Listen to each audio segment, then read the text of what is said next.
Hello everyone. Today, we'll be seeing how fast Blastoise can beat Pokemon Pearl in a solo run challenge. Let's get straight into the run.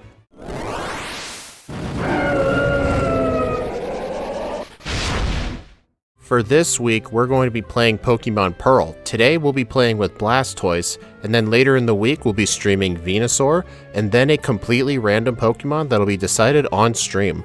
Anyway, we're going to be talking about Blastoise today. Before I say Blastoise's name any further, let's go over the moves. We have 79 HP, 83 attack, 100 defense, 85 special attack, 105 special defense, and 78 speed. We're also in the medium-slow level up group, so in the early game, we're going to be gaining levels really quick. And it makes sense we're in medium-slow. Pretty much every starter Pokemon is. And if we also look at our level up movesets, at level 1 we get Flash Cannon, Tackle, Tail Whip, Bubble, and Withdraw. However, since we can only have 4 moves, it'll be the last 4. So it's going to be Withdraw, Bubble, Tail Whip, and Tackle. We're going to have to get a Heart Scale if we want Flash Cannon. And then throughout the levels we'll get Bubble and Withdraw again. And then Water Gun at 13 will be our first actual new move.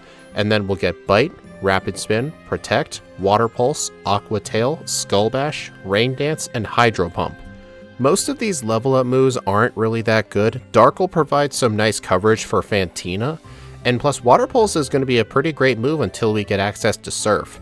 But I think the rest of my moves are going to be available through TMs, and we definitely get plenty to choose from. In fact, our coverage is pretty great. Some of our main coverage is with Focus Punch, we get the Ice Beam and Blizzard combo, we get also Earthquake, Return, Dig, and Brick Break. We can also get Rock Tomb if we want rock coverage, and we can get Focus Blast if we want to keep missing all of our moves. And then we get access to Rock Slide and Flash Cannon by TM. And Flash Cannon is given by Byron, so we'll probably just get it from him instead of the Heart Scale. Plus, in addition to all the good HMs like Surf and Waterfall. Blastoise has better special attack though, so we're most likely going to have to go with Surf. The early game of Pokemon Pearl pretty much goes the same for most solo runs. I have to start off by catching a wild Starly and Bidoof for HM usage. Bidoof is going to be used for Cut and Rock Smash, and the Starly is going to be used for Fly and Defog. And this is also a Pokemon Pearl exclusive. If you're used to watching Platinum solo runs, this will not apply to that game. Inside the trainer school, I can defeat these 2 trainers and get the TM for Hidden Power. Hidden Power is going to be our first TM instead of Return like it is in Platinum. And as you can see on my overlay, we're going with Hidden Power Ice. This is going to give us an answer for Roark and Gardenia. This was mainly an answer for Gardenia. One of the main differences with Diamond and Pearl compared to Platinum is you can customize your Hidden Power to tackle any early game foe. In most games, you're going to have to consider Hidden Power for the late game, not before the first gym. So that is what is going to make this very interesting. Plus, all of the opponents have random AI for the most part, so most of them are not going to be choosing the best moves. So honestly, when it comes to bad Pokemon, we are not going to get consistent fights. I also defeat a bunch of the trainers leading to the Oreburgh Gate and into the Oreburgh Mine as well. I don't really need the training for Roark, but having the training in the early game is going to be nice, especially since we have to deal with the Grass type gym. Also, our speed stat isn't really the best. Plus, as I'm going through the Oreburgh Mine in order to talk to Roark to get him back to his gym, I want to talk about our nature. We're going with a modest nature, which is plus special attack and minus attack. I feel like this is pretty explanatory. My special attack is better, I plan to mainly use special moves. And our ability is Torrent, which means if we get under a third of our max HP, our water moves will get a 50% damage boost. And I'm not kidding, Overgrow, Blaze, and Torrent are honestly pretty underrated abilities because oftentimes those 50% boosts really do come in clutch. Although they're not going to be really needed for the first gym leader today. So why don't we go take on the first gym leader of Sinnoh, Roark.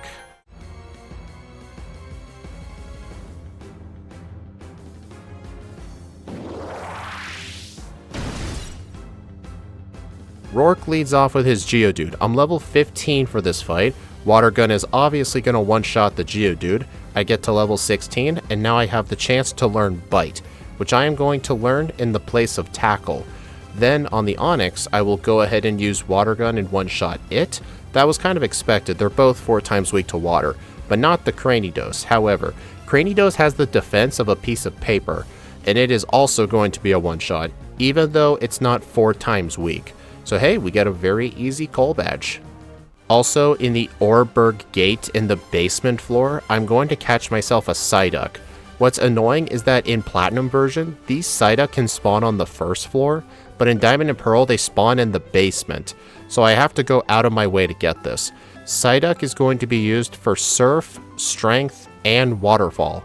Plus, Psyduck will actually allow me to enter the Amity Square if I ever want to get the Amulet Coin or any other items. Also, when I'm inside the little cave right here, I could get the TM for Rock Tomb, but I choose to skip it.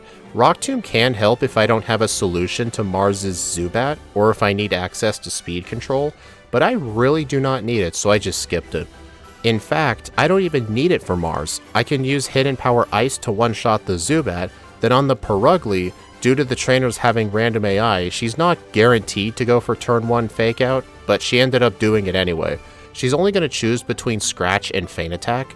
Even though I said the opponent's AI is mostly random, they still have some aspects of smart AI, like they're not going to spam Fake Out when it's not the first turn, that kind of stuff. But what I mean is, like, if I'm weak to fire on, let's say, the Infernape, and it could use its fire move, or like Earthquake, it'll go for Earthquake, even though fire's the better typing. Stuff like that. But anyway, Mars is defeated, I can fight some of the trainers leading up to the forest, and then make my way through the forest and enter Eterna City. Let's go take on the second gym leader, the grass type specialist, Gardenia. Let's see how well Hidden Power Ice helped this thing.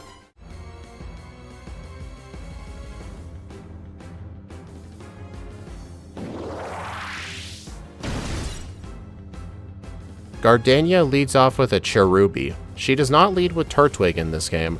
Hidden Power Ice is going to one-shot it. Okay, so far so good.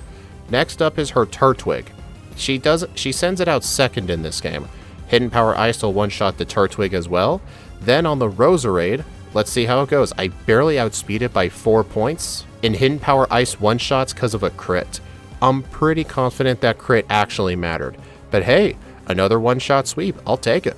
I don't have any problems with Jupiter, and then I can head on down to Cycling Road, and then right underneath the path right here, I look around in the grass because I'm trying to find a hidden item. I can actually find a hidden elixir here. The elixirs and ethers and stuff like that are in different places between Pokemon Pearl and Pokemon Platinum, so having to memorize 2 different sets of locations is actually pretty dang hard, but at least I was able to find them. I also get the rare candy that's on this route too. This is the same as in Platinum. At some point, I'm actually going to make a full-length video discussing every single difference between this and Platinum by playing the same Pokemon in both games, but today's not going to be the run for that. I'm only going to mention differences if they're notable, but in the future, I will make a video that goes over literally everything. It's going to be a fun one. I make my way to Heart Home City, and then inside the Amity Square, I can go ahead and get myself the Amulet Coin. I am also here to get the TM for Attract. This is going to come in handy for some later fights. I'm currently running with a female Blastoise, so this is going to be helpful for some male-dominated teams. And also, in Pokemon Platinum, you fight Fantina as the 3rd gym. She's supposed to be the 5th gym, because that's how she was originally supposed to be. So we're going to go ahead and leave town, after we defeat the rival, of course, but the rival fights in Diamond and Pearl are so bad. For some reason, he takes forever to evolve his Pokemon. It's kind of dumb. Like, he still has a Starly at this point. Then, on Route 210, I can go ahead and enter the Lost Tower right here, because at the very top is where I get the HM for Strength, and I can get the TM for Return in here if I want to. I have no idea why they put Strength in this tower. It really makes no sense because the badge that lets you use Strength is the 6th badge, and I only have 2 badges, so it's quite strange why they put it here. It makes sense why in Platinum they moved it. And then in the Solaceon Ruins, I can go ahead into the bottom floor, get the Mind Plate, Odd Incense, Nugget, and not the Defog HM, a rare candy. Yeah, the Defog HM is in the Great Marsh, but in Diamond and Pearl there's a rare candy in there. So at least it's more useful to go in there, because technically defog isn't required. I just like getting it because I don't like my accuracy being debuffed on the one foggy route in the game. It's really annoying. I make my way through Route 210 here without any problems, and then I can head my way to Veilstone City. This is where I'm going to fight the third gym leader. Before I do that though, outside the Veilstone hideout there's a PP up right here, and if I go inside the middle door and talk to this potted plant, there's another PP up. So yeah, the PP ups are definitely in different locations. The PP up that was on the outside of the Galactic hideout is a rare candy in Platinum. So yeah, like these are just a few examples of the many differences. Looking forward to making that video though. I don't have a plan on when I'm going to make it, but I will make it at some point.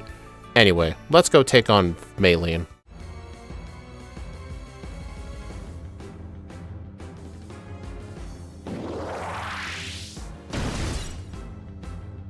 Maylene leads off with her Meditite. I have Water Pulse on my moveset, as well as Focus Blast and Blizzard. I bought these two TMs from the department store. Anyway, the reason I got Focus Blast is to use it on the Lucario, but I can just use Water Pulse on the first two Pokemon, and then on the Lucario, as soon as it comes out, I use Focus Blast, and it actually doesn't miss, and I knock it out on the first try. So yeah, not exactly a one-shot sweep because of that Machoke, but still complete and utter destruction. Nothing eventful really happens in the next couple of routes. I make my way to Pastoria City, and then inside the Great Marsh, I can go ahead and get myself this rare candy, as well as the TM for Defog. And now with these goodies obtained, I could go defeat Wake right now. However, I am not going to be doing that right away. I need a little bit of training in order to take on Wake. Plus, I'm actually going to need a lot of money to buy some TMs from the game corner, as well as a bunch of vitamins. So I actually go to here, to Route 212, south of Hearthome City. There's a bunch of rich trainers in the area I can fight for a lot of money, especially if you hold the amulet coin. They don't give as much as they do in Platinum version because of the level differences, but it's still a really good amount of money. I keep money farming until I have 191,882 Pokédollars. This is not literally how much I need, but this is just when I stopped grinding. I'm going to be getting a ton of vitamins, and then some TMs from the game corner. But first, vitamins. And today's vitamin of the day is 4 calcium, 2 proteins, another protein, so 3 proteins, 4 proteins. Okay, so calciums and proteins are our vitamin of the day.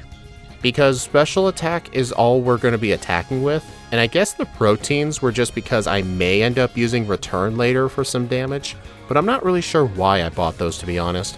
But anyway, with $121,000 left over, just a single rest TM. I'm going to need rest for some harder fights later in the run. So now with all of these things obtained, let's go ahead and take on the 4th gym leader, Wake.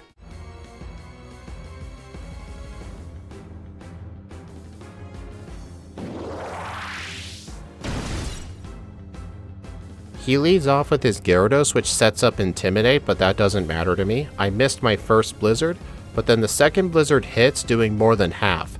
Then I get hit with Swagger, and now I'm just having to continue hit it with Blizzard until I knock it out.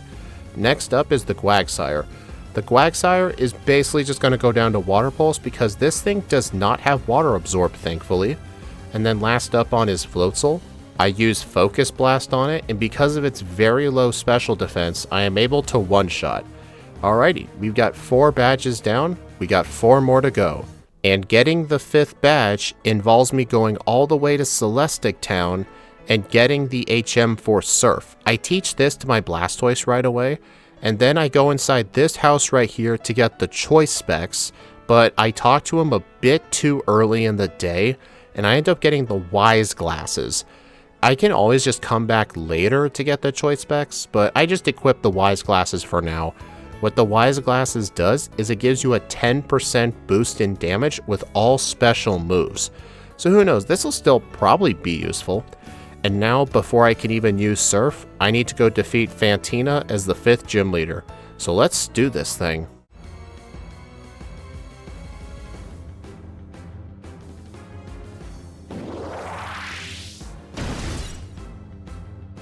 She leads off with Drifblim. I go ahead and use Surf. It doesn't one-shot, it barely lives. Hits me with Ominous Wind. Fortunately, no Omni Boost today. I go ahead and use 2 more Surfs for the knockout. Next up is the Mismagius. It does have Magical Leaf, which will do super effective damage. Surf does half, and it hits me with Shadow Ball instead of Magical Leaf. Great job, Fantina and Diamond and Pearl AI. Last up is the Gengar. I go ahead and use Surf. It outsped and used Spite, but that's fine. I can go ahead and one-shot anyway, and Fantina is destroyed, and now I have the Relic Badge. And the next few gyms are definitely going to be very easy too, because the 6th gym from here is going to be Byron. And if you thought Byron's team was horrible in Platinum, his team in Diamond and Pearl is even worse. We're going to fight him after I completely destroy the rival here. His starter isn't even evolved yet, it's still a Monferno, which is honestly pretty funny. I don't know why the rival in Diamond and Pearl is so bad. And then inside Byron's gym, we can fight all of these floating Steelix. It still bothers the crap out of me to this day. And then we can head to the top and take on Byron.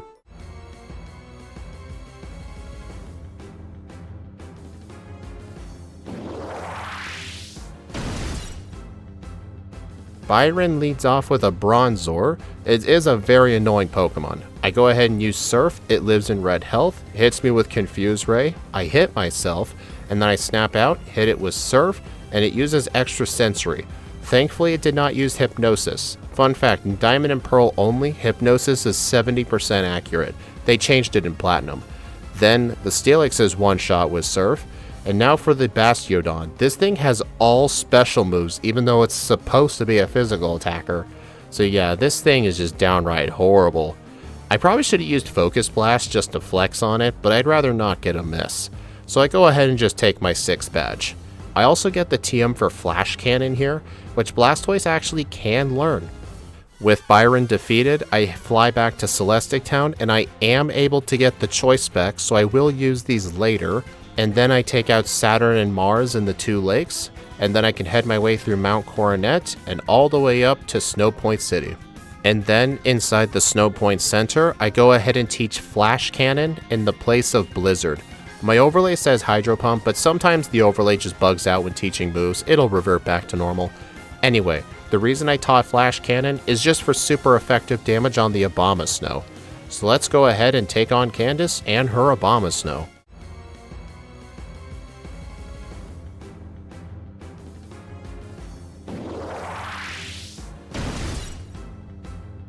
Candice leads off with her Snover, and it does set up Hail because of Snow Warning. I go ahead and use Flash Cannon on it for the one-shot. Alright, next up is the Abomasnow. I go ahead and use another Flash Cannon, and it also one-shots. Alright, we're 2 for 2. Can we keep the streak going? And I think we can, because Sneasel is downright horrible. It does outspeed and use Slash, but it does like barely any damage. And now we're 3 for 3. And then last up is her Medicham. This thing, I'm probably not going to one-shot. I go ahead and use Flash Cannon, it lives in red health, and it just wastes its 1 turn with a bulk up, and because of that, I'm able to just keep spamming Flash Cannon, and I eventually defeat her. If it weren't for Flash Cannon, I would probably have to be using Focus Blast on her ice types, and that would definitely make the fight inconsistent. So it's nice I was able to see Flash Cannon get some use. And now with all 7 gym badges, we have to go through the Team Galactic hideout in Veilstone City. Nothing eventful ever happens in this section of the game, and the first Cyrus battle at the end of it is never really a problem. The Cyrus battle that is a problem is the one on top of Spear Pillar, because in Diamond and Pearl, if you lose to Cyrus, you have to fight Mars and Jupiter all over again, because after the fight you go straight into Cyrus. Even if you black out, you have to fight Mars and Jupiter. So losing to Cyrus is a very huge time loss, so I have to make sure that fight goes as well as it possibly can. Before I do that though, I realized I completely forgot to catch a Geodude for Rock Climb, so I fly to the Orberg Mine, catch myself one real quick, and then I can climb up Mount Coronet to Spear Pillar. Anyways, on Spear Pillar with Mars and Jupiter, having Surf is going to absolutely destroy them because Surf hits everybody in a double battle. And unlike Generation 3, where the base power gets split between both opponents, if the move hits the ally Pokemon as well, in this case being Munchlax, it will not split the damage at all. I do have one reset here because I realized I forgot to use my rare candies. I go ahead and use all of my rare candies to get to level 62. The reason I do this is because I need to make sure I first try Cyrus, otherwise things are going to go very bad. And honestly, I do not really need the levels for the end of the game. Anyway, once I'm at level 62, I completely destroy Mars and Jupiter and take on the boss man himself. He leads off with his Honchkrow. Fortunately, I do outspeed everything on his team, and I have the choice specs. I go ahead and one-shot the Honchkrow with Surf, then comes the Gyarados. It does resist Surf, but because of choice specs, I am still going to do half to it. Fortunately, Ice Fang doesn't get a freeze, and then Cyrus gets off his retroactive Super Potion. Well, very good on you, Cyrus. Then on the Weavile, oh, it outsped me by 1. Oops. Oh well, that's fine. The thing doesn't have anything to hit me for super effective damage. I level up to 63, and because of that, I can actually outspeed the Crobat, and then one-shot with Surf. Yep, all of those rare candies were definitely required. And also, once Cyrus is defeated, I teach Return in the place of Blizzard. This is mainly to help out with a few trainers in Victory Road, plus I really do not need Blizzard anymore. I still have Hidden Power Ice. Actually, why don't we go take on Volkner before I think of this too much?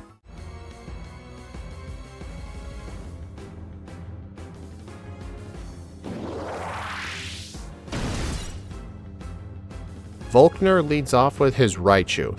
I go ahead and use Surf, hopefully it one-shots. It does, because that thing does have Light Screen and Thunder Wave. That would have been bad. Then on the Luxray, I continue using Surf. It one-shots as well because I'm holding the choice specs. Now for the Ambipom, I continue using Surf because I don't really have a choice. I one-shot it, and now I'm going to have to Surf the Octillery. Hopefully it does decent damage. It does actually. It does about 3/4. And it did hit me with Charge Beam, raising its special attack just a little bit. But there's the thing. I outspeed it, I'm going to end up knocking it out. So now with Volkner defeated, I only have 1 reset and I have all 8 gym badges. Technically that 1 reset was preventable if I remembered to use my rare candies. Now I must head on through Victory Road and get to the Pokemon League. And also, the reason I taught Return was just for this trainer's Blissey. That was literally it, just the Blissey. And with Blissey mentioned, nothing else happened in Victory Road.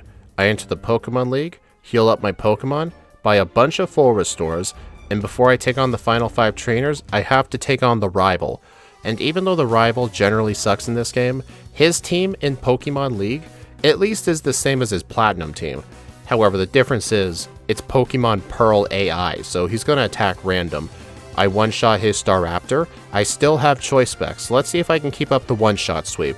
Anyway, I one-shot the Staraptor. I'm going to have to two-shot the Roserade, but instead of using Giga Drain or Grass Whistle, it uses Shadow Ball. Yep, that's the Bruno AI for you. That's what I like to call it, the Bruno AI, just because it's so random. I one-shot the Infernape, as well as the Heracross, and the Floatzel. Nope, the Floatzel barely lived. Oh well.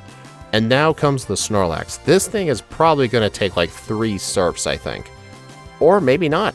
Well, technically 3 Surfs. I was going to say technically no, but he used Rest, so if it weren't for that Rest, it would have been a 2-shot. But because of that Rest, it's a 3-shot. Anyway, let's go take on the final 5 trainers. Let's do this shit.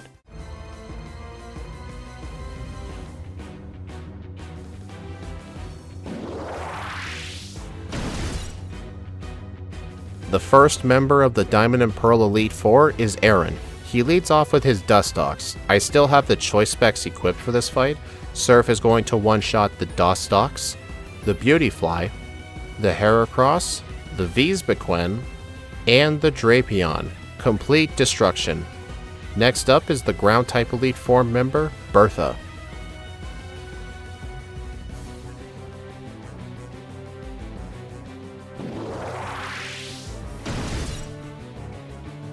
Bertha leads off with her Quagsire. Fortunately, this thing does not have Water Absorb. I go ahead and use Surf for the one-shot. I still have the choice spec, so let's see if we can keep up the one-shot sweep. I one-shot the Sudowoodo as well. It did outspeed because of Sucker Punch, but that's fine. Then on the Hippowdon, it sets up a Sandstorm. Let's see if it'll still go down. It does. Oh wait, the special defense boost in Sandstorm only applies to rock types, not ground types. But the Golem's going to get access to this special defense boost. But that doesn't matter though, it's 4 times weak. There's not really much Sandstorm can do about it. And now for the Wish Cache. Let's see if this will go down to 1 Surf. And the answer is, yes it does. Okay, we're 10 Pokemon in a row for one-shots. Next up is the Fire-type Elite Four member, Flint.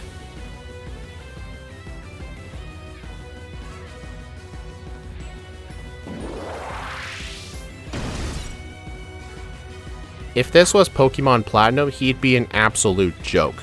However, in Diamond and Pearl, Flint is honestly one of the most terrifying trainers because having a Drifblim and a Steelix on the same team is terrifying. And not only that, his Infernape has 170 speed, making it one of the fastest Pokemon in the game. So I definitely need to be careful here. Anyway, the Rapidash isn't going to be a problem. And then the Infernape won't be an issue even though it does outspeed. It uses Flare Blitz on me instead of Thunder Punch. Like, dude, that is a top tier Bruno play right there. Now comes the Lopunny. The Lopunny is almost never a problem. Unless I'm using a physical attacker and it hits me with Charm, it's not really going to do anything.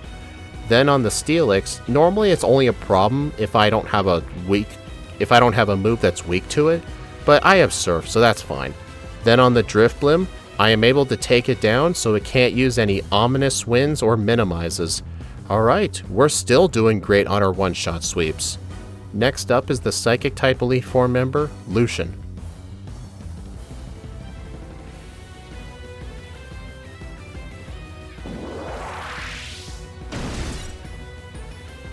So far, we have 15 one-shots in a row, which is insane. I mean, we are over-leveled with choice specs, but still.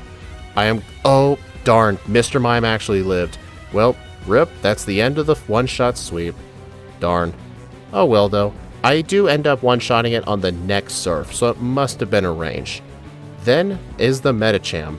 I go ahead and use Surf on it. Fortunately, it doesn't live because I do not want that thing to use Thunder Punch.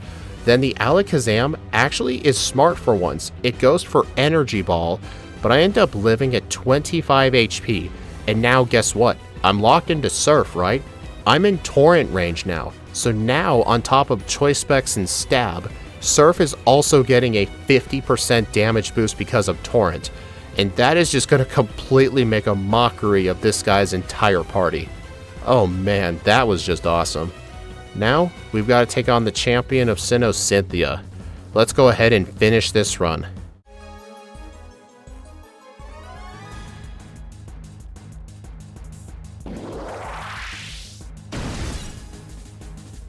Cynthia leads off with her Spiritomb. I go ahead and use Surf and knock it out in one hit. I still have the choice specs equipped, but I'm just going to assume Roserade doesn't use Energy Ball. And I'm correct. She does exactly what the rivals did and just use Shadow Ball instead of a grass move. Then on the Gastrodon, it does not have Storm Drain. Also, fun fact, in Generation 4, Storm Drain did not make you immune to water moves. So even if it did, it still wouldn't matter.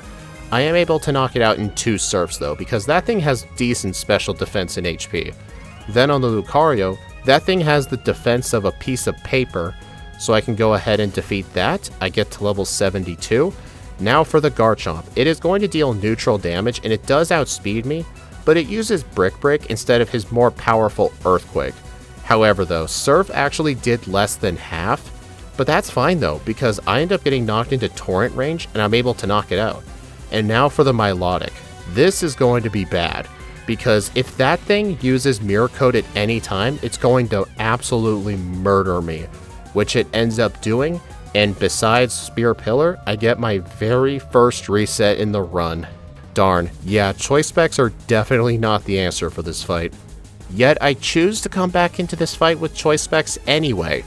I really do not know what I was thinking here. But who knows, maybe I'll get dumb luck again. I get back to the Milotic with 70 HP left. I have to keep using Surf. It does slightly less than half and then Mirror Coat kills me. Yep, this is what I get for being dumb. And this is where the Wise Glasses are going to come into play. I didn't even mean to get these, but if I have the Wise Glasses, I can use whatever move I want, and I can use Rest just in case I need it. But honestly, at this point, I think grinding the money for Rest was an honest absolute waste of time. I probably could have just held on to, like, I don't know, Focus Blast or something. I mean, Rest did come in handy for the Lucario, but I honestly think it would have been a better idea to just skip that move entirely. I'm not so sure. But it does help out quite a lot in this fight, as I mentioned before, and it 4 resets into the run because Cynthia is sort of difficult for this Pokemon. I'm currently resting on the Milotic, and then as soon as I wake up, I can just knock it out with Surf, which is my most powerful move because this thing resists all of Blastoise's moves. And the only reason I'm able to knock it out is because Mirror Coat put Blastoise at 43 HP, allowing me to be in Torrent range, and then Surf is able to do enough damage and knock out the Milotic.